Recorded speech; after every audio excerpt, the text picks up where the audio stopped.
K-pop Demon Hunters presents itself as a bright, musical, high-energy animated movie.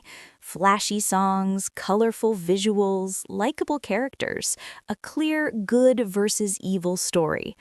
But if you slow down, if you stop watching it like a musical and start watching it like a story, something feels off. Because beneath the fun surface, K-pop Demon Hunters is hiding a much darker narrative, one about control, suppression, and systems that decide who is allowed to exist.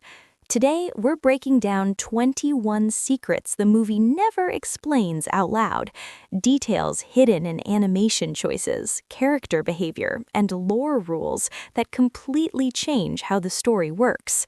And by the end of this video, you'll realize something uncomfortable. The movie didn't end a conflict. It started a conflict.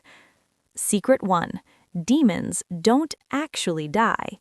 The movie shows demons being defeated constantly, stabbed, blasted, erased. But notice something strange. They don't leave bodies, they don't leave remains, they vanish. In this world, demon death isn't death, it's displacement. They dissipate, retreat, or return to another state. This matters because it means defeat is temporary. Secret 2. The Saja boys were never meant to win. The Saja boys feel powerful, intimidating, and carefully designed. That's because they weren't built to conquer the world. They were built to test Huntrix. Their job wasn't victory. It was data collection. How does Huntrix fight? What emotions make them hesitate? Which tactics work? Once you see that, their loss stops looking like failure. It looks like step 1. Secret 3. Jinu's sacrifice wasn't a death. Jinu doesn't explode, he doesn't disintegrate. He transfers something, his restored soul. In demon lore and in Korean mythology, a purified soul doesn't vanish, it rests. Which leads to the next secret. Rumi's sword isn't just a weapon. Rumi's sword reacts emotionally. It pulses, it responds, it carries weight. That's not how weapons behave. Many fans believe Jinu's soul is sleeping inside the blade, acting like a second heartbeat, not conscious, but present, which means Jinu isn't gone. He's contained. Secret 5. Rumi isn't the first hybrid. The movie frames Rumi as unique, but never says she's the first. That silence matters. It suggests others existed and didn't survive. Rumi isn't special because she's hybrid. She's special because she endured. Secret 6. Mira is loyalty conditional. Mira looks like the rule follower, the disciplined leader. But watch closely. She obeys rules only when they make sense. The moment rules endanger her team, she breaks them without hesitation. Mira doesn't believe in authority. She believes in results. Secret 7. Zoey doesn't fear violence. Zoey smiles during combat. She jokes, she hums. That's not adrenaline. That's comfort. Humans under threat show stress responses. Zoey shows excitement. That's unusual.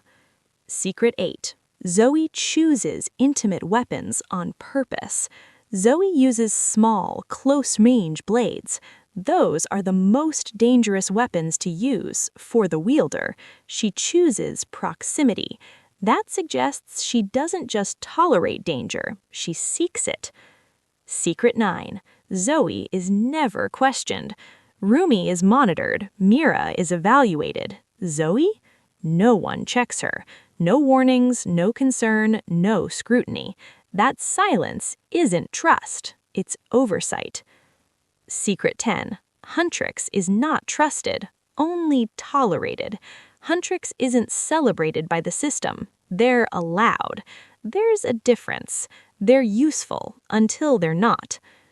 Secret 11. Celine controls the truth. Celine decides what Rumi knows, what she doesn't, what gets explained, and what stays buried. That's not mentorship, that's gatekeeping. Secret 12. Rumi's mother's death is intentionally vague. No flashback, no explanation, no closure. Stories don't do this accidentally. The truth is being delayed, not forgotten. Secret 13. Rumi's mother's death likely broke a rule. A hunter embracing demon power without shame. That's dangerous to a system built on separation. Rumi's mother may not have died because she was weak, but because she was too free. Secret 14. Celine raised Rumi to stay small. Rumi wasn't trained to grow, she was trained to contain herself. Fear wasn't a side effect, it was the goal. Secret 15. Guima feeds on shame. Guima doesn't destroy cities, he corrodes people from within. He wins when you hide who you are. That's why Rumi threatens him. Secret 16. Guima never acts surprised.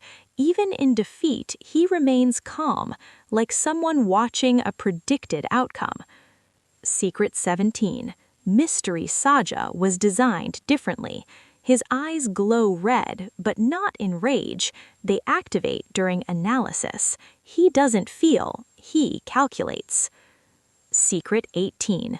Mystery hides his face because identity is dangerous. Emotion creates unpredictability. Unpredictability threatens control. Mystery hides his face because he was never meant to be a person. Secret 19. The sequel won't be about demons. It'll be about systems. Who controls power? Who decides balance? Which traditions refuse to evolve? Secret 20. The real enemy may be the institution, not monsters. Organizations, rules, traditions that refuse to evolve. Secret 21. Victory already broke the world. Huntrix didn't restore balance, they disrupted it, and disruption always comes with consequences. Kpop Demon Hunters wasn't about winning, it was about exposure, exposing how fragile control really is and how dangerous freedom can be. So the real question isn't which secrets the movie hid, it's which ones the sequel is brave enough to reveal. Which secret changed how you see the movie?